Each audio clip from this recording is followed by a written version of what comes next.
সবার আগে যে বাজারের কথা মাথায় আসে তার নাম হচ্ছে চক বাজার।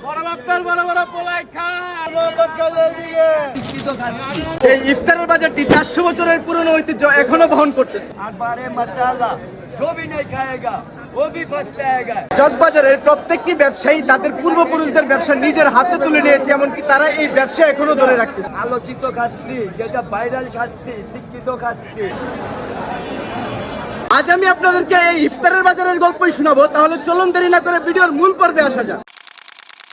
পুরান ঢাকার হৃদয়ে অবস্থিত চকবাজার, এই বাজারের জন্ম হয়েছিল প্রায় 1700 শতকে, যখন মুঘল সাম্রাজ্য বাংলায় শাসন করেছিল। সে সময় শায়েস্তা খান ছিলেন বাংলার গভর্নর। তিনি রাজধানী ঢাকাকে একটি সমৃদ্ধ শহরে পরিণত করেছিলেন। চকবাজার তখন ছিল ব্যবসার কেন্দ্র, প্রশাসনের কেন্দ্র এবং মানুষের মিলনস্থল। কথিত আছে 1670 সালে একদিন রমজানের বিকালে নবাবের সৈন্যরা খুবই ক্ষুধার্ত ছিল। তখন চকবাজারের এক রাঁধুনি বিশাল ডেকে রান্না শুরু করেছিলেন হালিম, মাংস, ডাল ও গোপন মশলা দিয়ে। ঘন্টার পর ঘন্টা রান্না হওয়ার পর সৈন্যরা যখন সেটা খেল, তখন তারা অবাক হয়ে গেল, কারণ তারা এত সুস্বাদু খাবার আগে কখনো খায়নি। সেই দিন থেকে চকবাজার হয়ে গেল বাংলাদেশের সবচেয়ে বড় ইফতারের কেন্দ্র। এছাড়াও বাংলাদেশের সবচেয়ে বড় পাইকারি বাজার কিন্তু এই চকবাজারই। চকবাজারের বেশ কিছু ইউনিক খাবারের মধ্যে অন্যতম হলো বুরহানি, মুরগ পোলাও, শাহী হালিম, কাবাব, বাকরকানি ও বড় বেগুনি। এই খাবারগুলোর অনেক রেসিপি এখনো বংশ পরম্পরায় গোপন রাখা হয়েছে। এই বাজারের অনেক দোকান আছে যেগুলো শুরু থেকে এখন পর্যন্ত একই পরিবারের সদস্যরাই চালাচ্ছে। প্রথম দিকে এই চকবাজারে শুধু নবাব সৈন্যদের জন্য রান্না হলেও এখন রান্না হয় সাধারণ মানুষদের জন্য। যখন নবাব সৈন্যদের জন্য রান্না হতো, তখন সাধারণ মানুষেরা খবর পেয়ে ধীরে ধীরে সবাই চকবাজারে আসা শুরু করে শুধুমাত্র এই ইফতার খাওয়ার জন্য। মানুষ সেই দূর দূরান্ত থেকে আসা শুরু করে দিল, কেউ হাঁটতে হাঁটতে, আবার কেউ নৌকায় করে। মুঘল আমলের এই বাজারের জনপ্রিয়তা আজও কমেনি, বরং সময়ের সাথে সাথে এর জনপ্রিয়তা যেন বেড়েই চলছে। সাধারণত বিভিন্ন ইফতারের দোকান বা বাজারে গেলে যে আইটেমগুলো দেখা যায় তার প্রায় সবই এক, কিন্তু এখানে ভিন্ন ধরনের বহু আইটেমের ইফতারি পাওয়া যায়, যার কারণে এই চকবাজার এখন হয়ে উঠেছে বাংলাদেশের সবচেয়ে বড় ইফতারের বাজার। আজ রমজানের দিনে এখানে প্রতিদিন হাজার হাজার মানুষের ভিড় থাকে। দেশের বিভিন্ন জেলা থেকে এখানে মানুষ আসে, এমনকি বিদেশি পর্যটকরাও আসে। এক কথায় রমজান আসলেই এই বাজারটি মানুষের সমুদ্রে পরিণত হয়। মানুষ আসে ইফতারের আইটেম কিনে, কেউ বাসায় ফিরে যায়, আবার কেউ এখানে ইফতারের আইটেম কিনে এখানে ইফতার শুরু করে দেয় আজান শুনে। এই চকবাজারকে শুধুমাত্র একটি বাজার বললে মস্ত বড় একটি ভুল হতে পারে, কেননা এটি জীবন্ত একটি ইতিহাস। পুরান ঢাকার হৃদয় ও 400 বছরের ঐতিহ্য নিয়ে এটি এখনো চলছে। আজ তো আপনাদেরকে এই ইফতারের বাজারের গল্পটাই শোনালাম, কিন্তু চকবাজারের সম্পূর্ণ গল্পটা কি আপনারা জানেন? যদি না জানেন অবশ্যই কমেন্ট সেকশনে বলে যাবেন, আমি আপনাদেরকে জানানোর চেষ্টা করবো ইনশাআল্লাহ। তো আজকের এই ভিডিওটি আপনাদের কাছে কেমন লাগলো তা জানাতে ভুলবেন না। ভিডিওটি ভালো লাগলে অবশ্যই একটি লাইক, কমেন্ট, শেয়ার করে অন্যকে দেখার সুযোগ করে দিবেন। আজকের মতো এখানেই বিদায় নিচ্ছি। দেখা হচ্ছে অন্য কোনো দিন অন্য কোনো নতুন ভিডিওতে নতুন কোনো গল্প নিয়ে। ততক্ষণ সবাই ভালো থাকুন, সুস্থ থাকুন। আল্লাহ হাফেজ।